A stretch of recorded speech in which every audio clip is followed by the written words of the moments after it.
খরগোশের বাড়ির দরজায় একটা ডাইনি কলিং বেল বাজায়। তখনই খরগোশ দরজা খুলে এবং বলতে শুরু করে, কি প্রবলেম? আমার নাম কি? No problem. নাম কি? What is your name Sarala Rani? তো হাঁস এদিকে খরগোশে ফোন করতেছিল।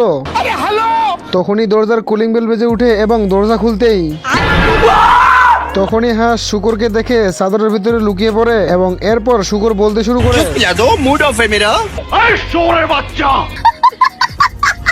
তখনই হাঁস শুকরকে গালাগালি দিয়ে সেখান থেকে তাড়িয়ে দেয়। সুটিয়ে লাল করে দেবো, নোংরামি বার করে দেবো। বলিস কি?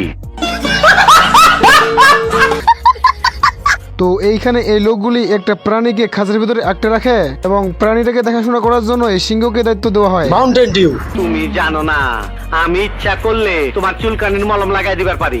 তো এইখানে ডাইনিটা তার দৈত্যর সঙ্গে কথা বলতেছিল। তখনই মাঝখান থেকে খরগোশ বলে উঠে, किस कलर की चड्डी पहने हो?